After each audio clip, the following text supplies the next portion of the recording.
Overlord Volume 3 Interlude. Intermission. This was the royal capital of the Riesti's kingdom. In its heart, surrounded by a keep made from over 20 vast circular towers joined by curtain walls, was the royal castle Rolente. Within its steps lay the Valencia Palace. There was a room within the palace that was more functional than decorative. Many nobles were gathered there. The form of the kingdom's warrior captain, Gazef Stronov, was visible in their midst. He was currently genuflecting before the master to whom he had sworn his life, the man who sat on the throne, King Ranposa III. He seems to have gotten older.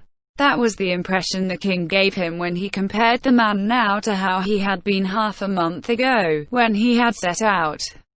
His beloved liege's pale hair was a mess, his skinny body could not be described as healthy by any stretch of the word, and his complexion was similarly poor. The hand which grasped his scepter was as slender as a dried branch, and the crown he wore seemed to hang heavily on his head. He had reigned for 39 years, and he was now 60 years old. He should have handed the throne to an appropriate successor, but the problem was that he had no such successor. It was not because there was a lack of princes to inherit the throne. On the contrary, there were 2 princes, but both of them were far from ideal. If he gave them the throne, they would become puppets dancing on the strings of the great nobles. The old man spoke weakly. "Warrior Captain, I am glad that you have returned safely." "Yes.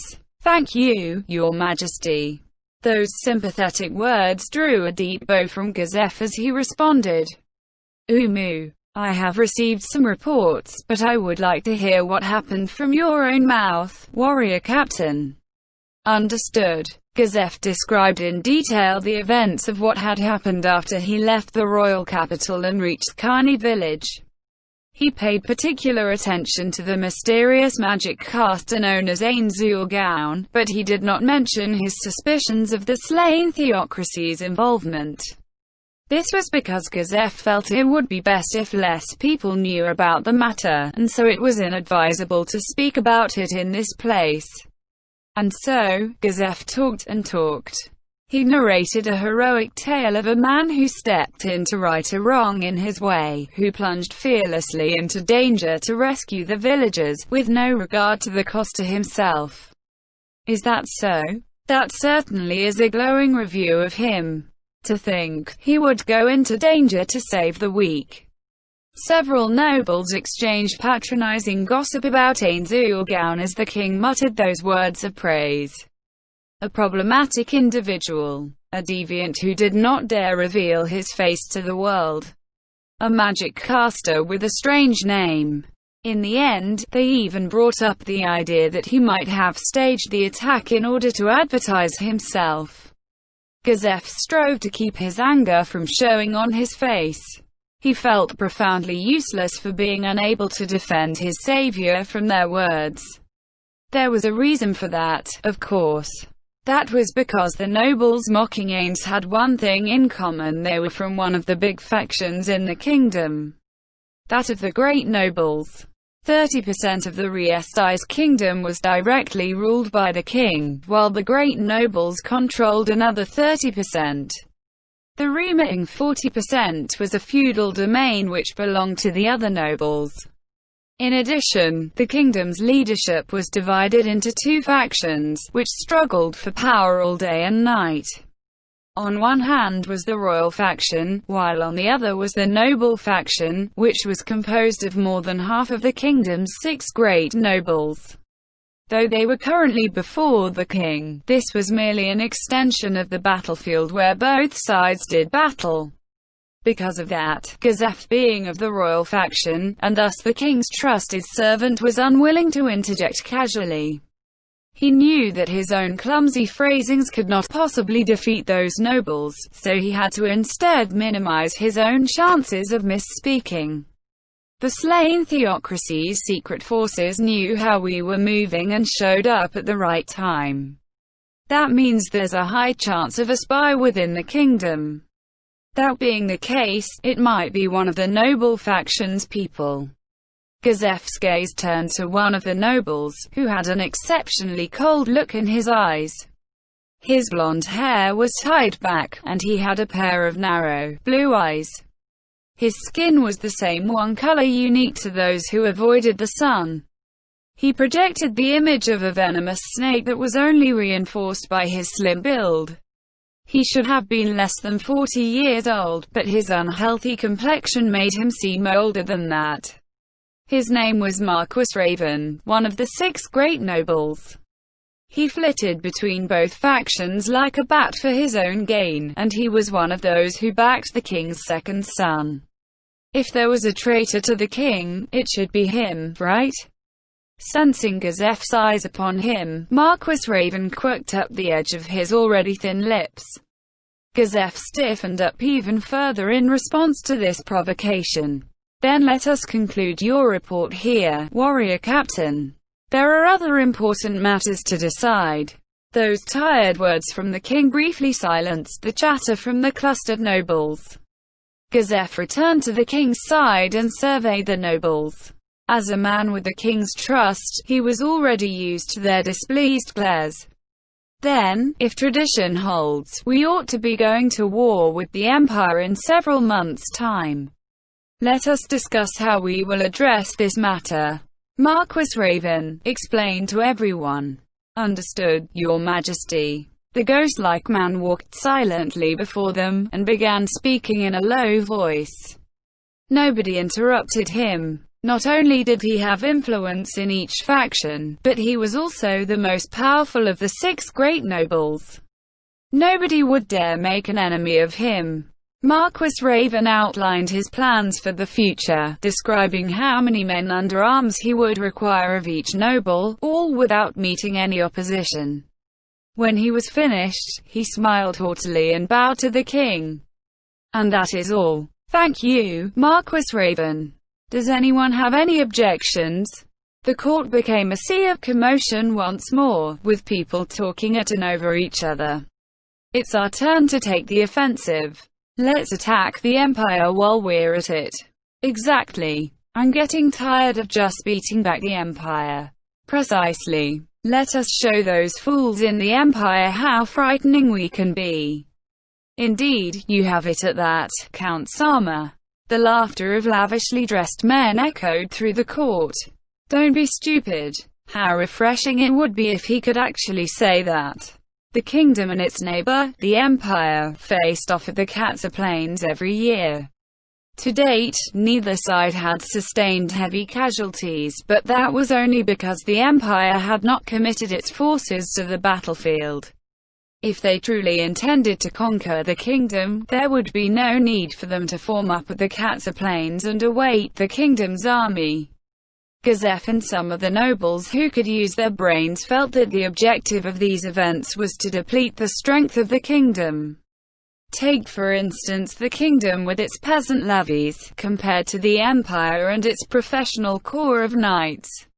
It was immediately obvious whose troops were individually superior, which was why the kingdom had to mobilize over twice as many troops as the Empire. As a result of fielding more men, they would need more rations for those men.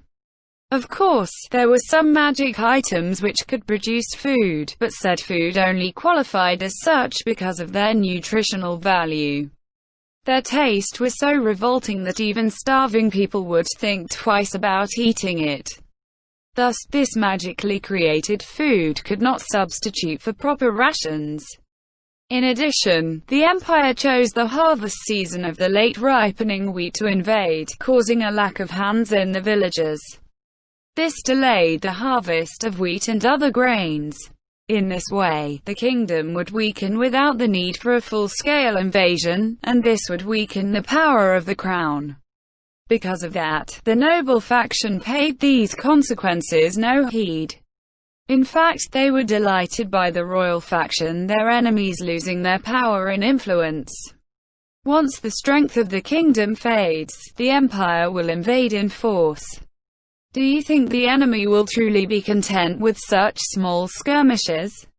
Why are you all so naive? The noble faction believed that they would wield their absolute power forever. Gazef was particularly infuriated by these nobles. If that's the case, could it be that the suspicious magic caster who aided the warrior captain is a man from the Empire? Perhaps he intends to infiltrate us as a spy. Ah, I see. You're right. They say the Empire has an academy which trains magic casters, so that's very likely. The people of the slain theocracy have a given name, a baptismal name, and a surname. However, what if his name is an alias? I feel uncomfortable about someone like that appearing in the kingdom. Perhaps we should think of some way to deal with him. Perhaps we could consider capturing him alive. Frankly speaking, the real problem is the Adventurers Guild. They count several magic casters in their number and do as they please. We need to deal with them as soon as possible. Perhaps we could make them our vassals or something. Then, there are the fees the guild collects. The adventurers within the kingdom charge a ridiculous sum to eliminate monsters within our borders. The best solution would be to bring him back here. Gazef could no longer remain silent after hearing this. There was no way he could allow them to continue bad-mouthing the person who had saved himself, his subordinates, and the villagers. A moment, if you please. To begin with, that magic caster is well disposed toward the kingdom. It would not be a wise decision to try and capture someone like Gazef had spoken in an attempt to redirect the increasingly biased talk within the court. Several nobles reacted with looks of disgust. Gazef had reached his current position by the sole merit of his swordsmanship. He was little more than an upstart, these nobles with their long and distinguished histories. Thus, Gazef was the subject of much derision. The fact that nobody could match his martial skills only deepened the nobles' resentment. These high-born aristocrats could not bear to be outdone by someone of humbler origins than themselves. Several nobles continued criticizing Ainzulgaon without waiting for Gazef to finish, and others joined in as well. Upon his throne, the king spoke with a hoarse sigh. "That's enough. I feel that the warrior captain's decision was not in error." Moo. "Well, if you say so, your majesty." The nobles did not retort, but instead temporarily concealed the mocking grins on their faces. Gazef looked with gratitude at the liege who had selected him and to whom he had pledged his ultimate fealty. The king saw the look in Gazef's eyes, and nodded. Gazef was always tired after these meetings, filled as they were with power plays and flattery, but Gazef did not let his fatigue show on his face as he accompanied the king back to the palace. The king had injured his knee in a previous war, and he was unsteady on his feet even with a walking stick. Yet, Gazef did not extend a hand to support him, as a consideration for the king's dignity. In addition, if he had reached a state where he needs someone to support him in order to walk, the noble faction's cries for him to abdicate would only grow louder, in order to secure a place for an easily manipulated puppet prince on the throne. Therefore, though Gazef regretted the necessity of such, he had to let the king walk on his own. As they slowly walked down the corridor and neared his chambers, the king suddenly said, "We will still need the power of the nobles to halt the aggressions of the empire. If I denounced him on the spot, the kingdom would tear itself apart without the need for an imperial invasion." Though it had come out abruptly, Gazef understood what the king wished to say, so he could only grit his teeth. "How I envy the empire." Gazef could not find anything to say which could comfort the king and answer his mumblings. The empire had itself been a feudal kingdom 3 generations ago. However, the power of the nobles had been steadily eroded, and the current crop was now absolutely loyal to the reigning emperor. The reigning emperor Jeknivrun Farlord El-Nix. His title of the Bloody Emperor had come from the river of blood that had flowed when he came to power. Gazef recalled the time when he had met the man himself on the battlefield. the emperor who wanted to bring him into his service. That emperor was a born ruler. I apologize for not being able to protect you because of my lack of consideration. I could not even outfit you properly before giving you that dangerous command. Please forgive me for the lives of your men that were lost because of that. Because of me. No, it's not like that. Gazef, it's fine. And, while it cannot make up for their deaths, I would like to pay out some form of compensation to the families of the deceased. In addition, I would like to directly convey my gratitude to Gandono, and thank him for saving my closest confidant. He should have been troubled by the idea that the king would actually thank a nameless commoner in person who had not personally aided him, but if he is truly a righteous man, then your words alone will be satisfaction enough. Is that so? Two people came into view before the king's eyes. The one which caught his attention was the beautiful girl who walked in front. It was said that her loveliness was such that it could not be accurately reproduced in paintings. It was a truly indescribable beauty. The king smiled. He had always favored his little princess over his other children. Renither Chardan Ryle myself. As the third princess of the royal family, she had inherited her mother's blinding beauty, and she was renowned as the Golden Princess. Having reached the age of 16, it was about time for her to be married off. That too was a reason why the nobles were getting restless. Her blonde hair was one of the reasons for her moniker. It flowed over her neck and down her back. Her smiling lips were a pale pink, yet she looked healthy and vital. Her sapphire-like eyes were a gentle and deep blue. Her skillfully tailored white dress only added to the image of purity which she projected, while the golden necklace around her neck seemed to symbolize her noble spirit. Behind her was a young man in his teenage years. Clad in a suit of pure white armor, he could be summarized in a single word: intense. A pair of coarse bushy brows sprouted above his impassive eyes. His face had a firm, unyielding expression, as though forged from steel, and his skin was tanned dark by the sun. His blonde hair was neatly trimmed for ease of movement and to avoid it getting tangled during combat. This young man's name was Climb, and Gazef had no idea how to get along with him. It was not that he disliked the lad.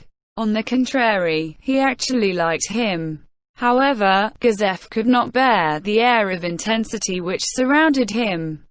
He appreciated serious people like him, but he hoped that the boy could at least lighten up a little.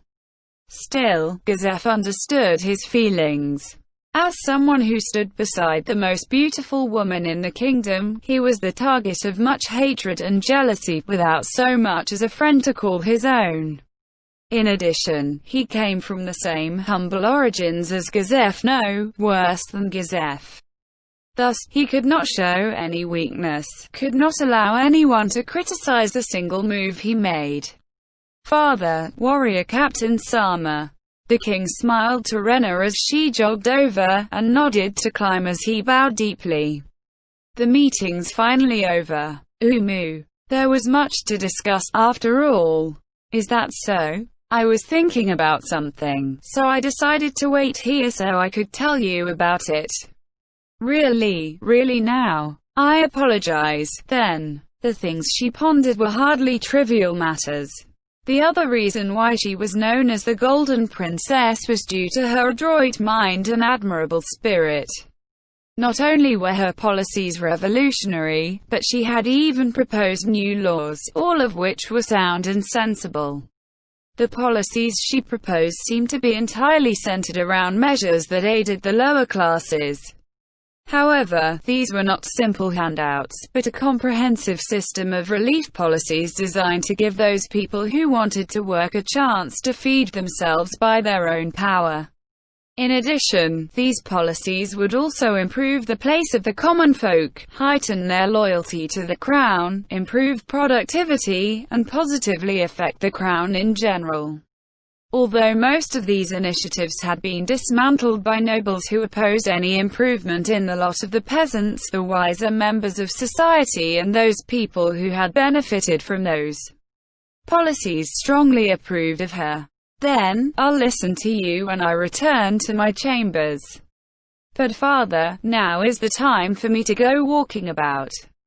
Please permit me to go on a stroll with Clyme before returning." Clyme stiffened even further when he heard the princess imply that her walks with him were more important than speaking to the king. Gazef felt a little sorry for him. Still, Princess Rena has always been a free spirit. WashOurWorldAudio.com. All he can do as her follower is go along for the ride. If that is the case, then go. When you return, come to my chambers and tell me about it. I understand. Then, let's go, Clyme. Then, your humble servant shall take his leave. Gazef made a suggestion to the bowing Clyme, in his capacity as a warrior. Clyme, you need to hone your swordsmanship, so you can defend Princess Rena under any circumstances.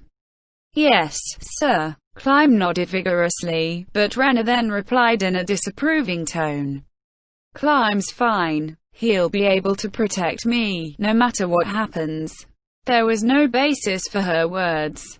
Still, after hearing the princess speak, even he felt that Clyme could do it. Then, let's go, Clyme. Rena's dainty fingers tugged on the corner of Clyme's clothing. It was probably an unconscious gesture, but when Clyme discovered the princess was doing so, his face hardened up even further, until it seemed as unyielding as diamond. Yes, my princess. Though Clyme's expression was seemingly neutral as Rena dragged him away, his eyes revealed his inner torment and how moved he was as he left with the princess. The two of them had forgotten their place as master and servant, but the king paid it no heed. He simply watched the two of them leave, as though they were beloved treasures which he had lost long ago. I probably shouldn't be pitying him, given that I'm the king, don't you think? Clyme's origins were unknown. He was a pauper's child that Rena had picked up during an excursion from the keep. Then, he had been a skinny boy on the verge of starving to death. He had worked hard and trained ceaselessly to protect his savior. No, trying and working hard were not enough to describe what he had done. He lacked any talent for swordsmanship or magic, nor did he possess outstanding physical abilities. However, he had been honing himself, little by little, day by day. Of course, his skills were not on the level of Gazef, nor were they in the realm of heroes. Even so, the strength he had gained from trying himself put him at the pinnacle of all the warriors in the kingdom.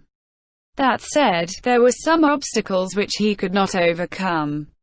Said obstacles were his status, his power, and his personal value. A place close to Princess Rena was very valuable, and Clyme was unworthy of it. Your servant understands. I know it's foolish, but at the very least, I'd like to let one of my daughters be free. No, if I do that, my other daughters will scold me. How old and foolish I must be, to think of such things. The king looked to the sky, as though he had seen someone there. For all I know, I might have to subject this daughter of mine to unhappiness as well. If he had to marry off the princess now, she would probably be matched to someone from the great nobles. That was what Gazef thought, but he did not say anything, because he did not know what to say. Only someone of similar status to the king could understand his troubles, and Gazef was not such a person. Silence passed between the two of them, and then they stepped forward again, to clear it away. End chapter.